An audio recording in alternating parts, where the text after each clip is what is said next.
pharmaceutical giant says this is part of an effort to make Zepbound more accessible to people who need it, like those with obesity. But there are Central Indiana's largest employers, and now it's getting larger. Eli Lilly is spending $70 million to expand its research and development. In November 2025, a 149-year-old pharmaceutical company from Indianapolis, Indiana, briefly became worth $1 trillion. Not Apple, not Google, not Nvidia. A drug maker founded by a Civil War veteran, headquartered in the Midwest, that most people outside the investment world couldn't have named 5 years ago. The stock was under $100 as recently as 2018. By late 2025, it had crossed $1,000 a share and briefly made Eli Lilly the first healthcare company in history to join the trillion-dollar club. The only non-tech company to do it before them was Warren Buffett's Berkshire Hathaway. 2 drugs did this. 2 drugs that are reshaping how the world thinks about obesity, diabetes, and the human body. And the question every investor is wrestling with right now is whether this is the beginning of a generational growth story or whether you're showing up at the party right as the music stops. This is the story of Eli Lilly, where it came from, how it got here, and whether the stock still makes sense at today's price. Before the drugs and the stock price, there's a story worth knowing.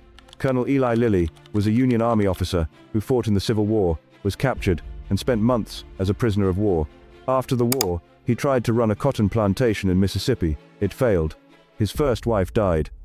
He eventually returned to pharmacy, and in 1876, he opened a small drug manufacturing business in Indianapolis, Indiana.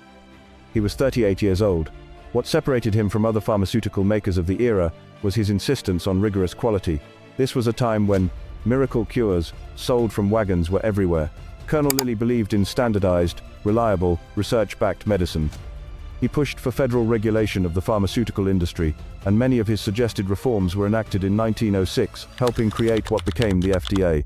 He died in 1898, but his son and grandsons kept building. Under the family's leadership, the company helped develop commercial insulin in 1923, mass-produced penicillin during World War II, and manufactured 60% of the Salk polio vaccine in 1955. These weren't just commercial wins. They were genuinely world-changing contributions to human health. In 1937, the Colonel's son and grandsons established the Lilly Endowment, a private philanthropic foundation funded with company stock.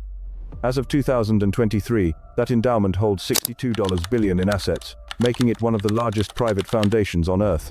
It focuses on education, community development, and religion, and has given over $10 billion to more than 10,000 organizations since its founding.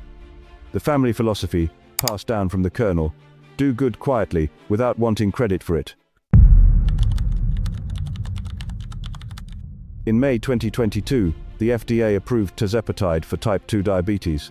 Sold under the brand name Mounjaro, it worked differently from anything before it, targeting 2 gut hormones instead of 1, driving better blood sugar control and dramatic weight loss as a side effect. Then, in late 2023, the same drug was approved for obesity under the name Zepbound. People were losing 20% or more of their body weight. Clinical trials showed it outperformed Novo Nordisk's Wegovy head-to-head. The numbers that followed were staggering. In 2024 alone, Mounjaro generated $11.5 billion in sales. Zepbound added nearly $5 billion more, and it had only been on the market for part of the year. Together, a single molecule with 2 brand names added nearly $700 billion to Eli Lilly's market cap in just 2 years. The obesity drug market, that generated $6 billion in total sales in 2023, is now projected to hit anywhere from $105 to $150 billion by 2030. Eli Lilly is at the front of that race. Its 2025 revenue guidance, $58 to $61 billion, and the trillion-dollar moment. It happened on November 21, 2025, when shares briefly crossed the threshold, making Lilly the first healthcare company in history to reach that milestone. The stock had risen more than 36% that year alone. Here's why the bulls are still excited despite the already enormous valuation. The pipeline isn't just promising, it's advancing fast. In April 2026, the FDA gave expedited approval to a daily oral weight loss pill called Foundayo.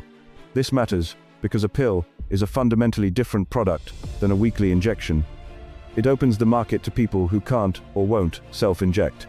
And Mounjaro has a key advantage over Novo Nordisk's oral competitor. It can be taken without strict food and water restrictions, making it far more convenient for patients. Then there's retatrutide, a next-generation injectable targeting 3 gut hormones instead of 2. Early phase 3 data is remarkable. In patients with type 2 diabetes, it showed average weight loss of nearly 17%, about 37 pounds in just 40 weeks, with results still trending down at the end of the study. In a separate trial focused on obesity and osteoarthritis, average weight loss reached up to 28.7%. These are still early trial results, but they're hard to ignore. Now for the uncomfortable side. As of April 2026, Eli Lilly trades at a forward price-to-earnings ratio of around 27. That's high for a pharmaceutical company, an industry that typically trades at much lower multiples because of patent cliffs and regulatory risk. The market is pricing Lilly for perfect execution, year after year, with no stumbles. First, there's concentration. Mounjaro and Zepbound make up a massive chunk of revenue. If there's an unexpected safety issue, a supply chain problem, or a competitor's surprise breakthrough, the exposure is enormous. Second, pricing pressure is coming. Novo Nordisk is fighting back. AstraZeneca, Pfizer, which just won a $10 billion bidding war for obesity, drug maker Metsera, and a wave of smaller biotechs, are all entering the space. More competition means lower pricing power eventually. Third, there's execution risk. The Mounjaro launch has to go well. The retatrutide phase 3 data has to hold up. Manufacturing capacity has to keep scaling. Demand for these drugs has routinely outstripped supply, with compounding pharmacies filling the gap with cheaper copycat versions. Wall Street's analyst price targets tell you something about the uncertainty.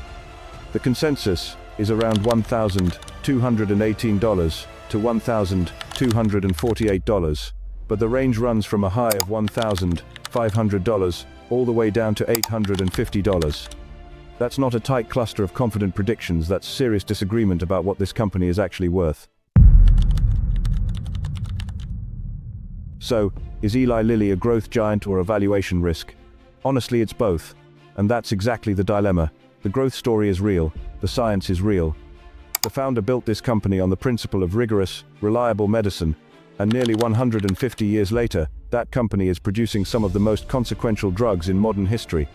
The obesity epidemic is a genuine global crisis. The market for solutions is enormous and still expanding, but the valuation demands flawless execution from here. A forward P/E of 27, a market cap still north of $840 billion. These numbers reflect massive expectations already baked in. You're not buying this because it's cheap. You're buying it because you believe the market is underestimating how big the obesity revolution gets, and that Lilly stays in front of it. The 3 things to watch. Quarterly sales momentum for Mounjaro and Zepbound, how the Mounjaro launch performs as the company's first oral entry, and the final phase 3 data for retatrutide. Those 3 data points will tell you whether the story is on track, or whether the bears had a point all along. From a small pharmaceutical shop in Indianapolis in 1876, Colonel Eli Lilly built something that valued quality and scientific rigor over hype and miracle claims. His family turned that into one of the most important drug companies in history: insulin, penicillin, polio, vaccines, Prozac. And they gave away billions doing it, quietly, without seeking credit. Now the company his family built is at the center of the biggest healthcare story of this decade. 2 drugs, a $1 trillion valuation, a market that is still just getting started. Whether the stock is a buy right now depends on your appetite for paying a premium for a company that genuinely might be once in a generation. But whatever you think of the valuation, the underlying story of what these drugs are doing for human health is undeniable. Drop your take in the comments, bull or bear on Lilly. I want to know where you're landing, and if this kind of deep dive into the companies reshaping the economy is your thing, subscribe to Stag Research. This is exactly what we do.